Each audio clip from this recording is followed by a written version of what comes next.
This is Sport Night Amplified with Andile, powered by SABC Sport.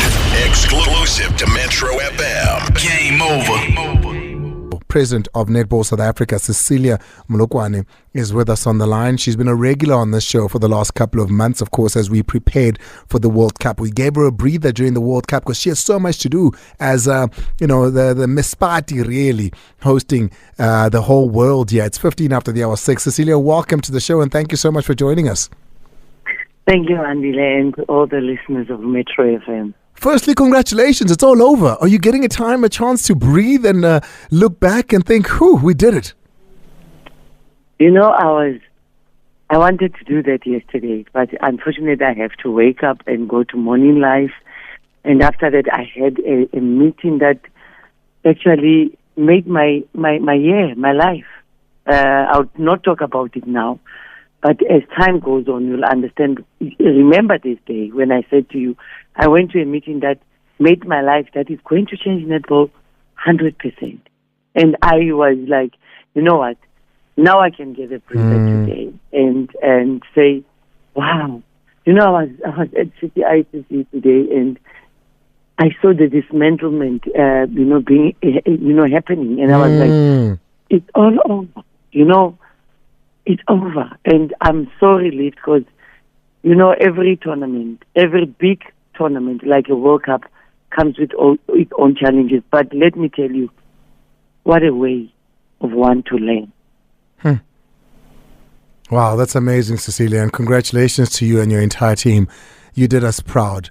Now, when you get into it, when you take a look at the actual competition on the court, what was the standard like? Are you happy with what the world did, but more so what the Spar Proteas did? Look, I'm going to tell you I'm happy with the results that I saw. Netball is changing, and that's what we want to see. We always knew that Australia and New Zealand are always in the final. This year, after so many years, actually it's from 1995 to now, that Australia and New Zealand were not on court. In 1995, they were not on court because it was Australia and South Africa in 1995. From then on until now, all the World Cups that we held, it's Australia and New Zealand at the finals. And this year we saw England for the first time going to the finals. And we saw New Zealand, the reigning champions, number 2 in the world, not even having a medal podium finish. That says a lot. And we saw Uganda going to number 5. I don't know if I'm celebrating Uganda going number 5. Because, they had to do so by beating us. But anyway. No, they go to number 5. And that's something that, you ask yourself, even though it doesn't affect the rankings of the world that much. You know what is funny about netball, Andile? It doesn't affect the rankings of the world that much. We are still number 5, by the way, in the rankings of the world. It didn't change it. This is the World Cup result, not the rankings. It doesn't change the rankings. But when you see that, then it says to you, netball is growing. It says to you as a country, go back and you go back to your drawing board and think of what is going to happen now in 2027. 2023, done and dusted. There's nothing we can do about it. We can talk and see a lot of things that we've experienced and whatever, but the thing is, we need to go to the drawing board now and say, what went wrong? As I said yesterday in one interview, I said, I'm waiting for the coach's report to understand what happened. So when I give the South Africans the story, it must be a story that it's from the team management that was coaching this team to understand what happened and how do we move forward, because we have to move forward. Netball doesn't stop. In October, we are playing Australia in a test series. In December, we are playing England in the test series. So we need to move on and we need to understand what happened so we can try and mitigate, even though it showed, Andile, that one thing that I've been talking to you about and saying, if we don't turn this sport professional, we might say and we might wish, but our wish will never come true. Because those players of England, Australia, and England, Australia, and New Zealand, they play from February to August every year, every week, playing professional netball, playing a league.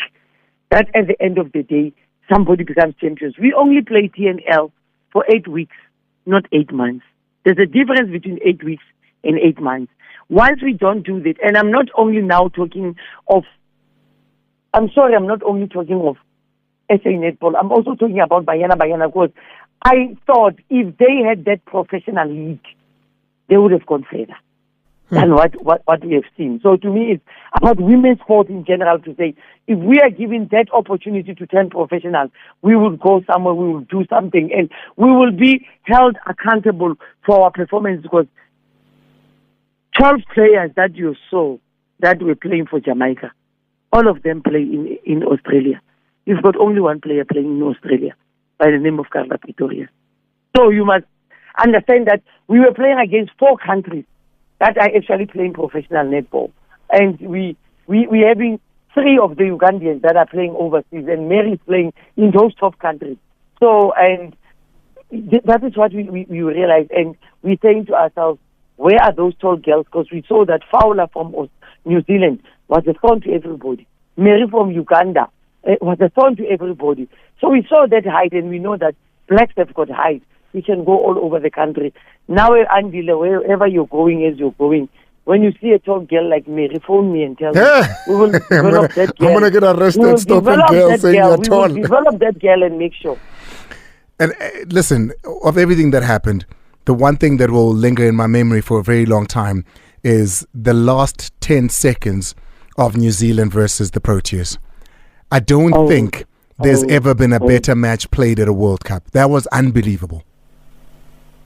I think that was the if I have to say, that was the best game ever that 2023 World Cup netball produced, because nobody thought at that moment that at that last second, Nicole Taliat will put in that goal, especially because of the shooting, area that she was at. We were all like, will this happen? And I don't think there was a game compared to that one. I don't think in this whole tournament. Yes, we have seen the finals, we've seen the quarterfinals. There was no quarterfinals. This system, let's not even talk about it. The system that was used, everybody's complaining about it, I'm not going to lie. Yeah, I mean, I had to learn it. I had to figure it out. I have to learn it also, because I was like, what is going on? Because we all know that every World Cup has got quarterfinals, they've got semi-finals, they've got finals. But this is something you knew prior to this, surely, President? No, we did. We didn't understand it, but we said it's done by World Netball, it's done by the technical officials. It was agreed upon, because it was the same system that was used in 2019, which was questioned, by the way, by other countries. It was questioned. But anyway, I think it also taught them a lesson that you don't also... I saw articles that people were talking to say, why do we play 10 days flat and play players on an hour match that is so hectic every day? But those are the things I think as World Netball we have to look at. When people talk and we are given things to look at, we cannot run away from things, because and our game is not a child's play, especially playing on those top countries and whatever. But those are the things, as I said, as World Netball we have to look at and say, how do we improve this and how do we move forward? Because when people start saying something, you must take care of, you must take note and do something about it. I don't want to run away from this either, because you speak of articles. I mean, I've seen the reports of how we were as host, President.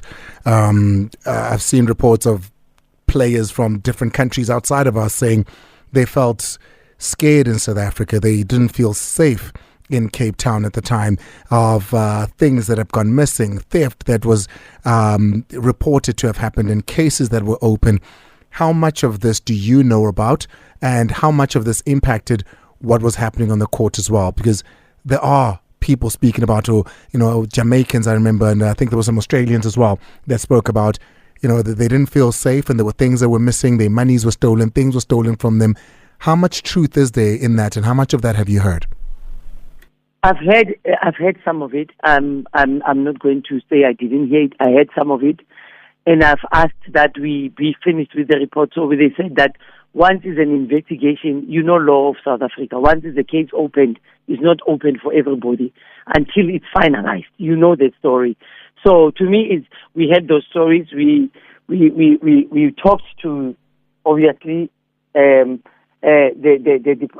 SAPS, was obviously those are the people that were leading all these things, to be told what happened. And we get various stories, Andile. In these things, you get various stories. So to me, the report that will come from SAPS will be the right report, because they have gone to those hotels. They have talked to these players. They've taken the footages of the hotels and everything, so as we can clear our name as South Africa. Because I heard at one stage to say we need to clear our name as South Africa because some of these things were fabricated.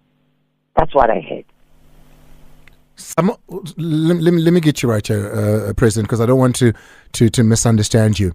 You're saying, yes, there were cases that were opened. Yes, the SAPS is aware of the fact that there were theft and safety issues that the players felt that came from outside of South Africa. But you're saying some of these were untrue and they were fabricated. That's what I heard. And that's why I'm saying I want you to quote me right. That's what I heard. To say some of these things are fabricated. That's what I'm saying. The best report will be the one that comes from SAPS after they finalize all these things. We'll wait for it because, I mean, we're known as a hosting nation, and this has got nothing to do with Netball South Africa, per se, because we're known as a hosting nation, and we've been great hosts. We've hosted so many World Cups here and so many big tournaments. It would be sad indictment on who we are if it is to go that way. But we will wait for those things there and hear what it is, because I can imagine what that did to the tournament, with those players having to go play when they feel like that. And I would hope that it wouldn't sway it in any way. But you don't feel this is anything that you saw pour out onto the court? No, I don't see anything because those players were from Jamaica. They finished third on court. And the third player that was said, because we all know the player that was said, because I have to be finished with that kind of information, was performing brilliantly on court. And the other one is not even Australia, it's Sri Lanka. The issue for Sri Lanka. So I won't say it affected them because they played what they can. So it's just two cases then? There were two cases. It was Jamaica and Sri Lanka. So that's what I'm saying. I don't think it affected them because there they went, and after that, funny enough, they went to beat big countries in this world. I mean, they went to beat Australia just after that and went to beat New Zealand. So you can't say it affected them on court. It didn't. But it affects, I'm worried because we had Australia, we had New Zealand, we've got England here at the Quad Series, and none of those things happened. And now we have different countries, and I'm talking about big names in netball, and we've got countries that are coming for the first time in South Africa, and this happens. And we ask ourselves, why and what was the intention of all this? But anyway, as I said, let's leave it to the law. They know better. They'll give us that report of what happened because we cannot want to play law and play SAPS because we are not. And then there's another big one. So, and I heard President Cyril Ramaphosa, and he said this in your presence and on camera as well, speaking about, he'd love to see netball arenas, and he promised that he's going to build such. But there's also the legacy that comes from hosting the World Cup. What sort of funds are we expecting from there, and what is to happen to those funds? Has there been a plan? How does it all work, and how do we make sure that those funds go to finding that tall girl you speak of? Exactly there. You know that is exactly that we're talking about that legacy. We're waiting for the close-up report, waiting for the unaudited financial statement, and waiting for us to see what did this World Cup bring for us as netball, knowing that it's not a big sport like rugby or football or cricket, but whatever we get, to us, it's all going to be taken to development. Is there an indication of how much it is? For now, I cannot say because I'm waiting for those statements and whatever to say this is how much we will get from all this. It's not like football whereby they announce that the legacy or whatever it's this much. It's not like football. We wait for everybody to be, because there are funds that are going to participating countries that are going to World Netball, and some are coming to Netball South Africa.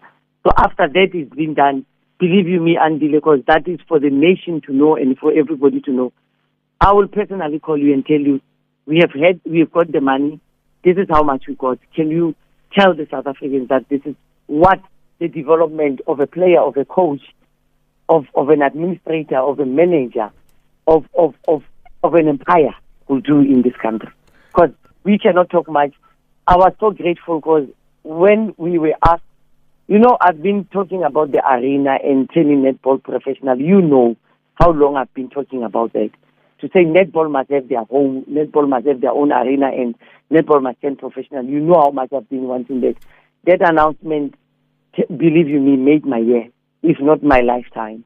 Because it's a legacy that will be left to say, if 2023 Netball World Cup wouldn't have graced the shores of Netball South Africa, and for Netball South Africa, wouldn't have had the president of the country saying that we will be given an arena. An arena will be built as a legacy of 2023.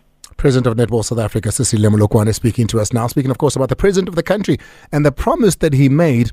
He might have been making it to Cecilia and, all those that were there, but he was making it to every single one of my daughters, your little sisters as well. Here it is now. Let me play it for you if you missed it. This is President Ramaphosa. Best thing that can help South African netball so that they can also become the winners of the World Cup is for you to build a netball arena. I'm happy to say that your closing ceremony is on Women's Month here in South Africa, and we will be celebrating Women's Month and Women's Day on the 9th. So therefore, the gift that we are going to give to the women of South Africa and also to the women around the world is to build a netball arena. We are going to do it. I mean, I do I hope that this promise, because I really hope and I pray. I mean, we know promises, Cecilia, and we've heard them, and I hope that this is one that they pull through with. One last thing, and it's a very sore point, but at the same time, I think it's important that we touch on it. Sponsorship for netball, particularly for all the brands out there that are women-based brands, from insurances that look at just, only women, from products that are used by only women. They didn't come to play. They didn't come to party. They haven't been coming to play or party for women's sports. They haven't been doing so for Banyana. They haven't been doing so for the cricket women. They're definitely not doing so for the rugby women. And now, even with the World Cup being hosted here, they didn't do so. In fact, we had a sponsor even pull out. I thought that was rather shameful. Andile, you share my same sentiment. I'm still disappointed, actually, to say that as women, we are the ones that are using products more than anyone. As women, we are the ones that are actually ensuring everything because we run this household and do everything. But none of those, as women, we go and bank, but none of those came on board and say, we want to be here, we want to help netball, we want to do this. I don't know when and how will the men and the women in those positions, in those companies, start knowing and understanding that for us to perform and to be at the level that we want to be, they must come on board and support women. As much as they can support, male-dominant sides of teams. I mean, right now, if I can talk to you and say how much is pumped into rugby, how much is pumped into football, how much is pumped into PSL, how much is pumped into cricket. I mean, it's a shame. To me, it's a shame that none of those, and those are those people that are in those companies, in those federations, and are not coming to us. And the question is why? And the question is, haven't we done enough to show you that we can as much as our male counterparts can? Yeah, well, I mean, it is a very sad, and I don't even want to mention them on the air, and that's why I didn't say their name when Cecilia, because I don't think they deserve even that. But as my parting shot, you've got Pumla, you've got the captain, you've got Ubongi, you've got the coach as well, Plummer. What is the future of the coach at the moment? Is it the end? Was this just a World Cup contract? I think I remember there was a conversation like that. And who are some of the players that were bidding their goodbye at this huge tournament in their own country? Surely, Unfortunately, I never had any player who's saying to me, I'm bidding goodbye, because the contract they signed is up to December, and in December they will decide whether they want to come back or not. But for now, they're still going to Australia, they're still going to England to play those test series. And we said to the coach, we are going to have a very smooth transition. We learned from 2019, we learned from our own mistakes, and we are not going to repeat the same mistakes. So we said to the coach, please take us through until we go to December, and after that, we will actually, in these tours, give the coach other coaches to go with, and different coaches in all different tours. to go and see what we can do, and if they are, what is that? If they are ready enough to take over. Not forgetting that we still have our assistant coach there, but we need more coaches. We don't need one or two coaches. We need more coaches. So we need that succession plan of saying, let's have more people being involved in coaching so they can also have the chance to work with Noma. And so as she exists, because she put it straight that she only doing this for us. Because we said, when we give you this contract, you have to know that you're going to do it until December. He said, yes. Because we said, you cannot just play the World Cup and then in October we are playing Australia and it's the same team basically, and we are going to play England. It's the same thing basically. So let us have that smooth transition, because we want that smooth transition for us not to do the same mistake that we did in 2019, to say World Cup is over, go, and we did not have that smooth succession plan.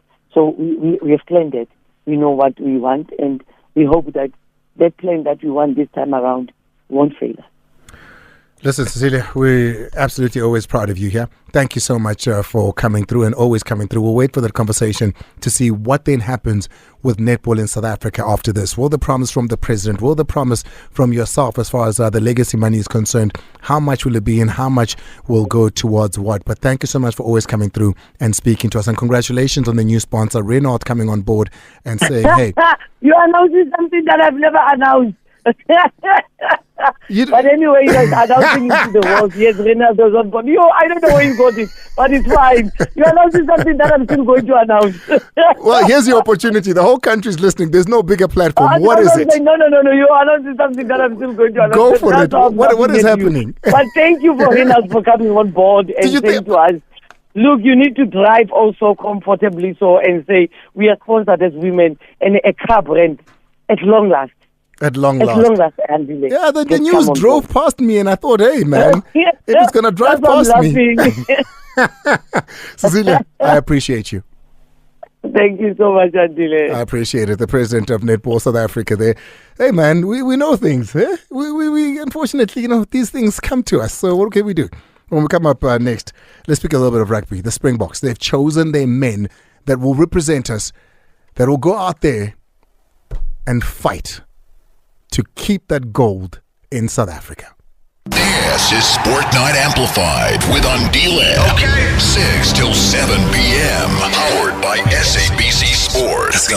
Former South African Union rugby player who joins us now, Sephaka, and I always look forward to my conversations with him. He looks like he could still get onto the pitch. He looks like he could still run me and you over, Timmy. Every time I see this man, I fear for my life. But nonetheless, he's a good guy. Joining us here to speak all things Springboks, former prop of the Springboks, is Sephaka. Lawrence, thank you so much for talking to us and welcome. The house is so big, you can find another corner somewhere, man.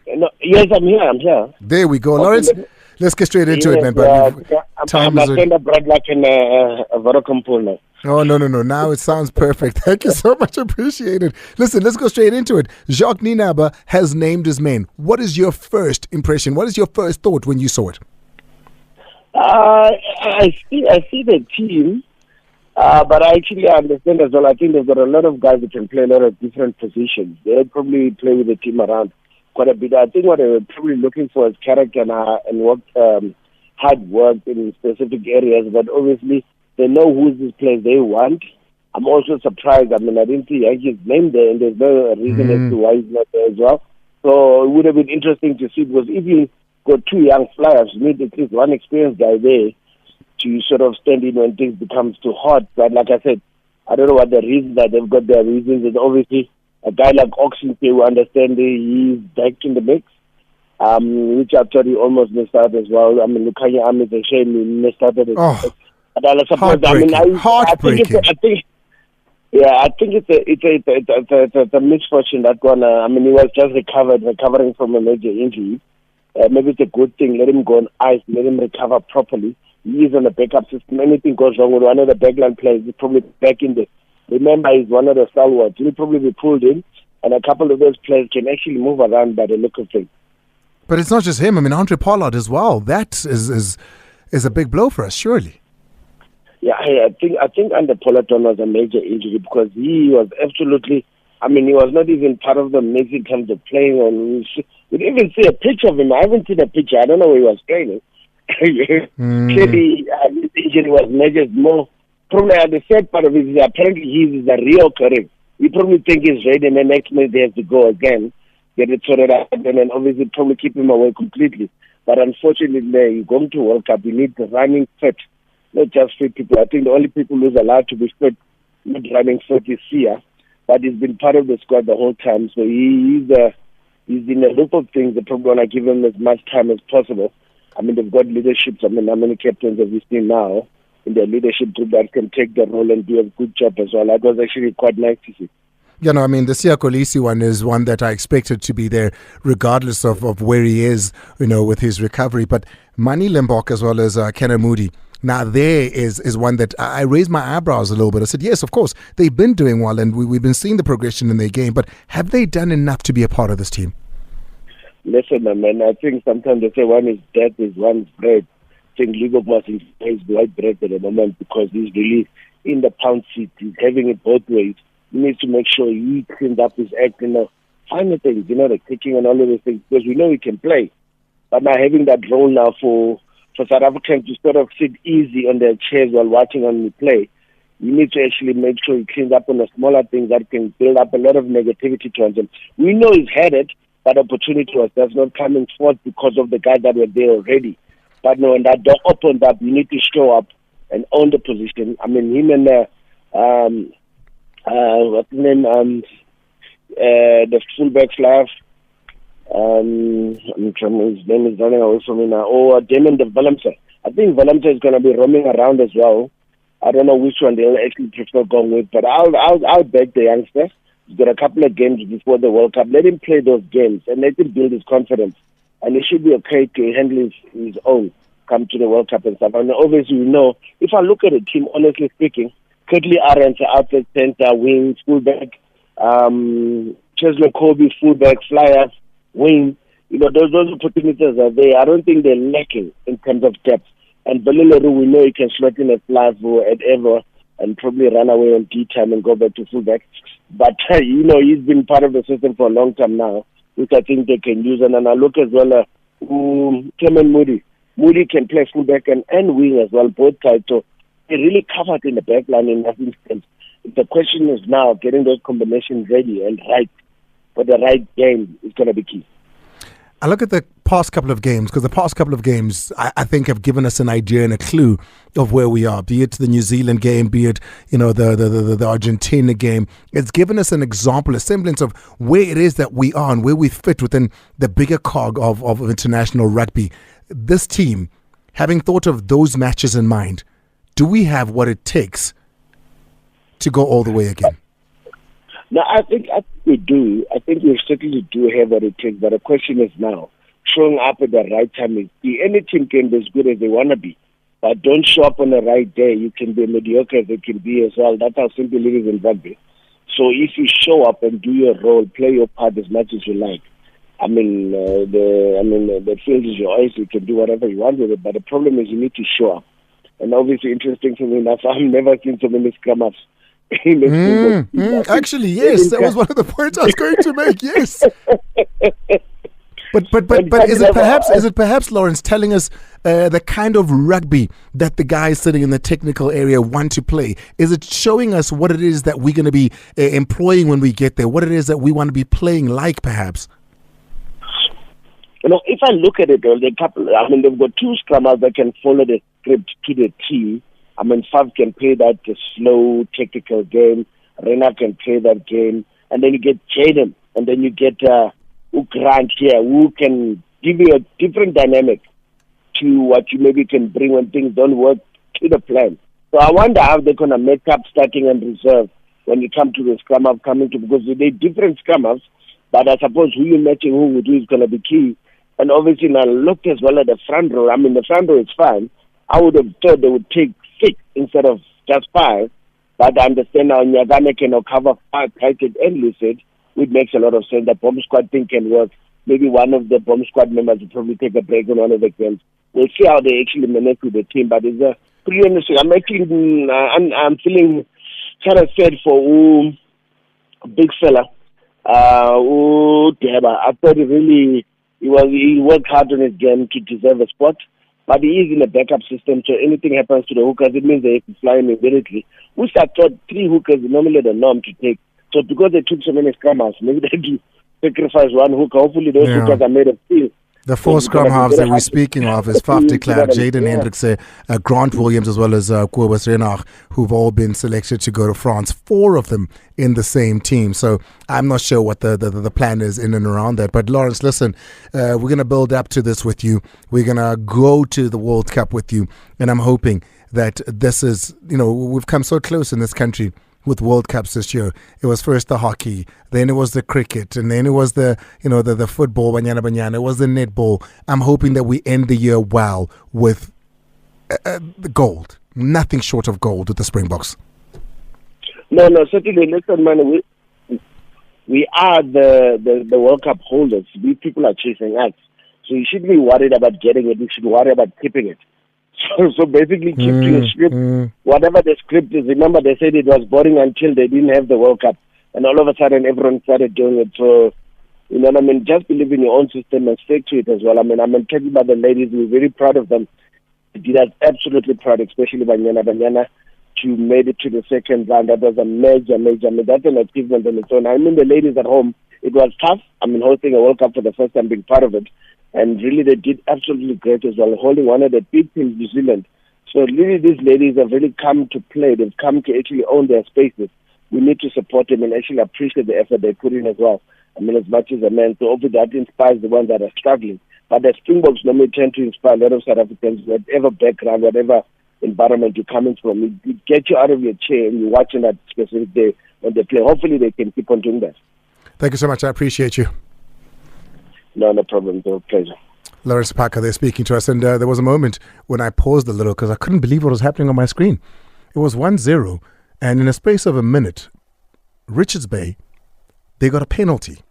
They scored the penalty and they could have gotten away with a draw, right? It could have been a draw. 30 seconds later, Golden Arrows scored to take it away from Richards Bay, to continue Richards Bay's winless streak. It's 2-1 at the moment with 4 minutes to play.